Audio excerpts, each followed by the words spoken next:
নমস্কার, দেখছেন ডিজিটাল খবরিলাল বাংলা। আমি সহেলি। এবার সিবিআই খোদ অ্যালার্ট করছে স্ক্যাম নিয়ে। সিবিআই জানাচ্ছে সিবিআই এর লোগো ইউজ করে হচ্ছে স্ক্যাম। এর আগেও আপনারা জানেন বহুবার বহু ধরনের ফাঁদ পেতেছিল স্ক্যামাররা। কখনো ওটিপি দিয়ে ব্যাংক অ্যাকাউন্ট ফাঁকা করে হোক, কখনো ডেলিভারি দিয়ে টাকা পয়সা সংক্রান্ত জিনিসপত্র এছাড়া কোনো দরকারি নথি নিয়ে চুরি করে নিয়ে যাওয়া হোক, এমন নানান রকম, এমনকি চাকরি দেওয়ার নাম করেও কিন্তু ফাঁদ পেতেছিল স্ক্যামাররা টাকা নিয়ে নেওয়ার জন্য। তবে এবার যেন এক কাঠি ওপরে উঠে গিয়ে স্ক্যামাররা স্ক্যাম করছে। তবে এবার সিবিআই এর লোগো ইউজ করে করছে স্ক্যাম। এমনকি ফেক ডকুমেন্ট হিসেবে দেখানো হচ্ছে উচ্চপদস্থ সিবিআই অফিসারদের সিগনেচার করা সেই ডকুমেন্ট।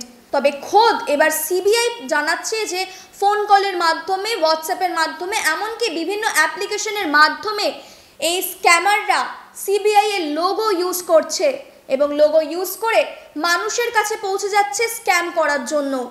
স্বাভাবিকভাবে সিবিআই এর লোগো দেখে সাধারণ মানুষ এই পাতা ফাঁদে পা দিচ্ছেন এবং তাদের কার্যসিদ্ধি হয়ে যাচ্ছে। সিবিআই সূত্র মারফত খবর পাওয়া যাচ্ছে যে এই ফ্রড যেটা হচ্ছে সেটা সাধারণভাবে ইমেল, হোয়াটসঅ্যাপ থ্রুতেই বেশি হচ্ছে। এছাড়াও অন্যান্য নানান অ্যাপ্লিকেশনস রয়েছে যার মাধ্যমেও এই ফ্রড করছে স্ক্যামাররা।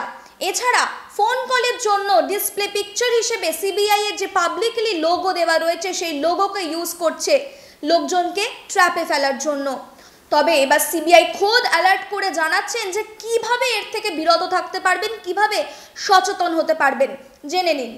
যদি আপনার ফোনে সিবিআই লোগো নিয়ে কোনো রকম ফোন কল আসে অথবা হোয়াটসঅ্যাপে এমন কোনো মেসেজ আসে যেটা নিয়ে আপনার সন্দেহ হয়, এমনকি কোনো ডকুমেন্টস আপনার কাছে সেই নম্বর থেকে পাঠানো হয় যেখানে সিবিআই এর উচ্চপদস্থ অফিসার দ্বারা অথবা ডিরেক্টর দ্বারা সই করা রয়েছে, সেই সমস্ত মেসেজ, ইমেল যদি আসে, সেই সমস্ত কিছু নিয়ে সত্তর লোকাল পুলিশকে জানাতে বলেছে।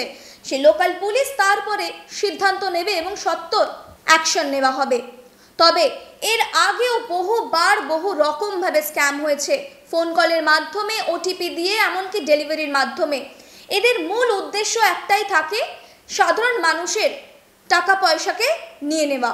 তবে এবার খোদ সিবিআই হোয়াটসঅ্যাপ, ইমেল এবং ফোন কল মারফত যে সমস্ত মেসেজেস আপনাদের কাছে আসে সে সমস্ত কিছু মেসেজের সংক্রান্ত বিষয় সচেতনতা জারি করেছে। সমস্ত বিষয়ে সত্যতা যাচাই করে তারপরেই এগোবেন, এমনটাই সিবিআই মারফত খবর। সিবিআই এর এই অ্যালার্টকে কোনোভাবেই হালকাভাবে নেবেন না। নিজে সচেতন হন এবং আপনার আশেপাশের প্রতিবেশীদেরকে সচেতন করুন। দেখতে থাকুন ডিজিটাল খবরিলাল বাংলা। খবর আপনাদের, নজর আমাদের। ডিজিটাল খবরিলাল, খবর আপনাদের, নজর আমাদের।